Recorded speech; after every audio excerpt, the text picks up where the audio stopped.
Hello everyone, today I'm here to do a full series review for you. Today I'll be talking about the Illuminae files as a whole.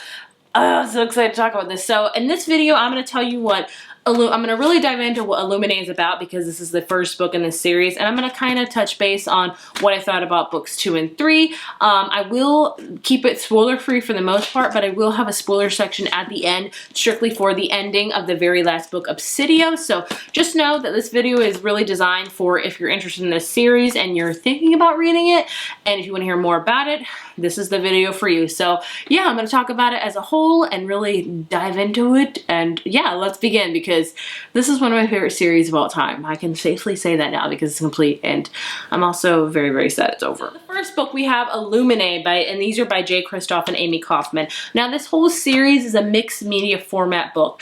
That means that it is not told just a regular book where it's like a lot of dialogue, a lot of plot. We follow a certain character. We do follow certain characters in this series, but it's told in a way of IMs, emails, dossiers, surveillance footage, text, and things of that nature. So it's very, very interesting and unique for that. So I really enjoyed it. There are drawings in it. There's pictures in it.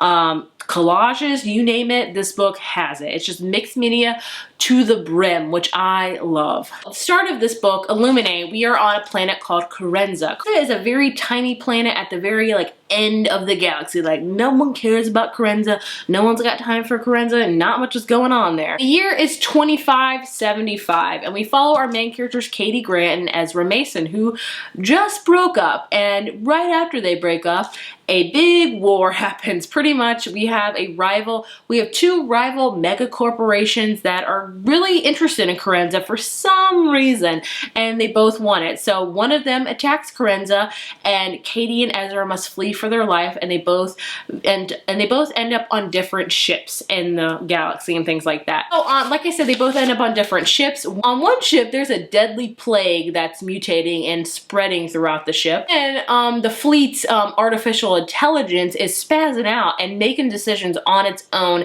and doing a lot of evil things. So that's really interesting. Oh, Katie, who's actually a really good hacker, and she can hack into the mainframe of the ship, and she tries to find out the reason of what's really going behind. Why are these mega companies after them? Why is this one ship really in hot pursuit of them? Why does everyone want them dead? And of course, Katie and Ezra must communicate because they realize they can help each other out because they're on different ships, and that's pretty much all you need to know about the first book. Just know that it's an epic space battle. We have this tiny planet of Carenza, and we have this mega corporation really wanting a hold of it, and we have our main characters fleeing, and they're ended up on different ships, both of them being pursued by an evil ship. So this book is so interesting. I gave it a 5 out of 5. Would highly recommend.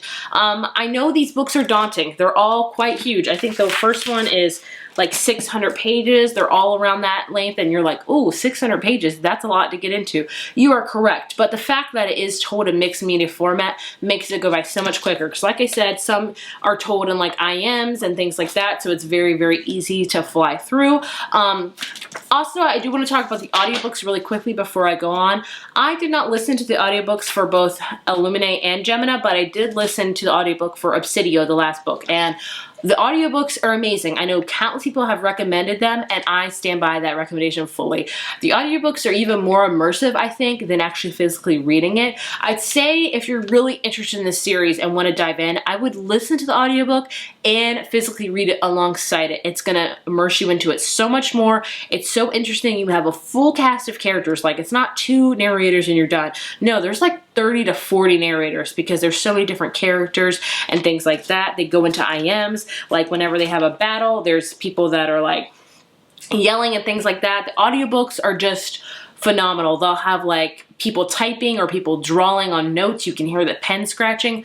I mean, I'm sorry, I could make a whole video bragging about the audiobook because I'm mad at myself that I did not listen to the first 2 because they are just so immersive. I keep saying that, but it's true. So if you have a chance to listen to the audiobook, listen to it. So good. If you have a chance, physically read it alongside it. I did for Obsidio, and I highly recommend that option. So the first book is a thrill ride from start to finish. You're immersed in this world. You're interested, you're wondering, what's going on. So the first book's definitely one of my favorites in this series.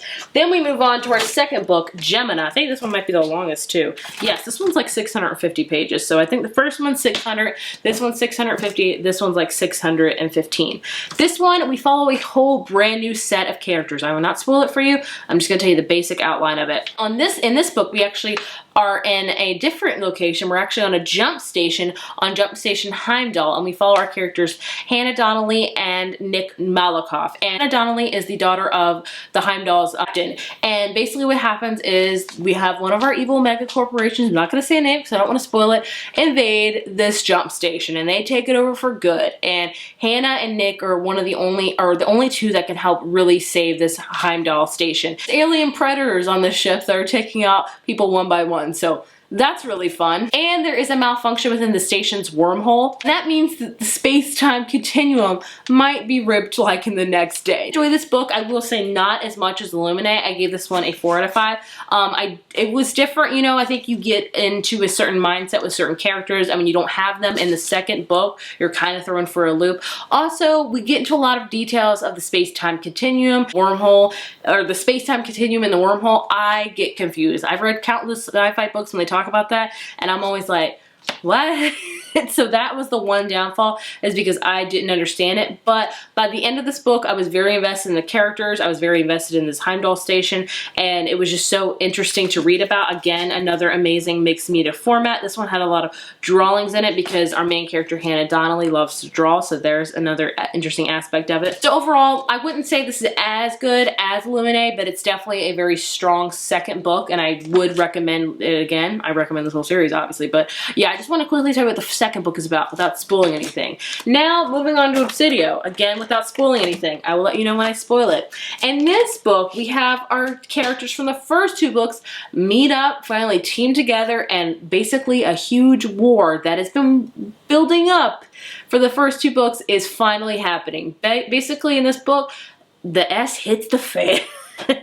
Anything, like everything that was accumulating, everything that was in culmination and just building up to happens in this book. We also have a whole new set of characters in this book. We also get a taste of what it's like on Carenza now after that big attack, and I think this might be my favorite out of the whole series.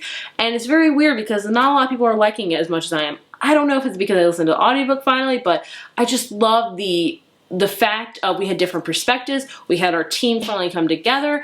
It was just very thrilling from start to finish. There was no point in this book, sorry about the light, that I was bored. Like, it was just action-packed non-stop. So I give this one a 5 out of 5. Would highly recommend it. It might be my favorite in the series. If not, the first one definitely is, but oh, so good. So without going into spoilers once again, I know this is out of order. I would highly recommend this series. If you're looking for a fun, this series is so fun. The third book gets a lot depressing. Well, actually, all of them do, but it's just a fun sci-fi series about this planet that nobody cared about, that is suddenly a big part of this whole like world and space and stuff like that. And we have characters that are fighting for their planet and fighting off this huge mega corporation that's evil, and doing bad things. It's such a thrill ride book from start to finish. And I know, like I say, they're daunting. Look how big all these books are. They are massive. But the sheer fact is that they are mixed media format, so you can finish them. I'll tell you right now, the audiobook for the last one was like 13 hours, but it went by so quickly because of the fact that, half of it was IM, so that was a quick page, or half of it was a drawing and things like, or some pages were drawing. So the audiobooks and just reading it in general goes by super quick. Like, you're gonna be like in 2 days, oh, I finished that book. How did I read it so fast? Because you can't, number one, you can't stop reading because they're addicting. Number two, because it's a mixed media format. So if you haven't read this series, I know they're all out of order, just forgive me. Please do. It's such an amazing series. I think one of my favorite series of all time. I am very sad it's over, but the ending came to a full circle, and I'm very happy about that. I loved all of our characters. It was just, So good. So if you haven't read this series, let me know if I've convinced you to read it or not, or if you've given it a go and you might want to come back to it. I really enjoyed it. This is one of the few series that I think really lives up to the hype because of the way it's told and just how immersive you can get in this series. Like, goodness gracious, I felt like I was in this battle and I was on these ships and I was on Corenza and I was fighting the good fight with these people. So good. So would definitely recommend it. Please check it out. So also, if you want more detail, I have done full reviews, single reviews on both Illuminae and Gemini. So I'll link those down below, but I wanted to do a whole series review in this video. But if you want more even detail about each one of these books, I will link my reviews down below. Spoilers now. If you haven't read Obsidio, please do not watch any further. I do not want to spoil it for you. Let's talk about Obsidio. So what I loved about Obsidio is the fact that we got to go back on Corenza and see what life was like after Baytek took over. And it's like, it was insane. I was not expecting it to be that bad. Like, people are refugees now and they have to fight and they have to mine all this hernium, is that how you say it? I don't know. But and you follow so many different characters. You also are following a couple of Baytek soldiers and you get to see what their life is like because they're pounders and they live the fight and they've only been told what they have to do. And it was just so freaking interesting. That part was definitely the most heartbreaking one, is reading about life on Corenza and reading about the resistant fighters and just so good. I can't stop saying that. It also talks about like a lot of things. Like, Corenza was illegally mining hernium. I don't know if I'm saying that wrong, but they were illegally mining, and you know, did the people that were doing that deserve to die? And that's that whole notion of the book. Like, there were a lot of just regular civilians on that planet too. Not like everybody was illegally mining. So textuals either thought like all the people deserve to die or none of them deserve to die. So it's very interesting just to think about that notion of fact, like, yeah, they were illegally doing something, but did they deserve to die because they did that? That's interesting. Also, Aiden, goodness gracious, that guy, that machine, like, he would do evil things, but he would do it to save the fleet. And ultimately, was it the right thing to do? He would be saving thousands of lives if he had to kill a couple hundred. Is that right? Is that justified? It gets you thinking in that perspective. And what, like, I don't even know what to say. I can't even begin to think about if it was right or wrong. There's so many morally gray, like, just gray things that happen in this book that you don't know what to think about. The one thing that bothered me in this book was the ending. Yes, Baytek got found guilty, which I was expecting, but I wasn't expecting for everyone to walk away from this battle unscathed. All of our main characters made it. Katie, Ezra, Hannah, Nick, Ella, our new characters, Asha, they all made it, like all 7 of them.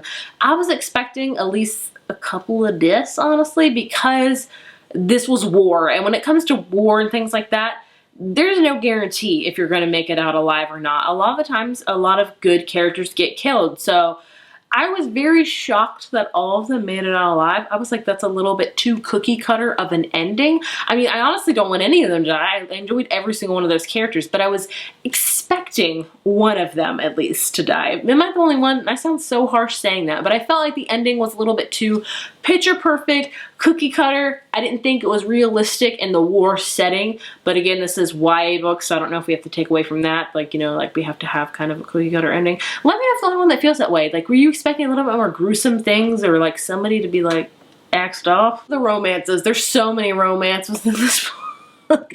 I enjoyed them all, but I mean, I don't know if it was super necessary. I would have really liked to see, when we have Ella who was single, which I appreciated, but I really would have loved to see a couple of them like be single and be thriving. I don't know, the romances were good. I liked it, I'm not gonna lie to you, but do I think it was super necessary? I don't know, but those are the only 2 qualms I have with the series, was the ending and that everything was picture perfect and that there were so many romances going on. But I guess, you know, when it's like fight or flight, you just gotta fall in love again.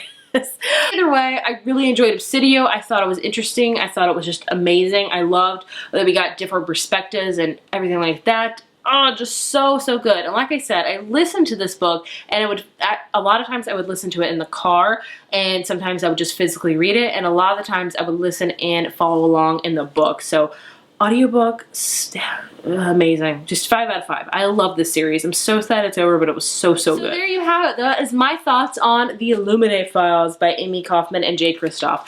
Highly would recommend this series. It was such a fun ride.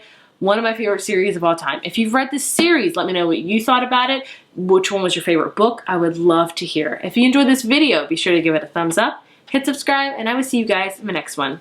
Bye.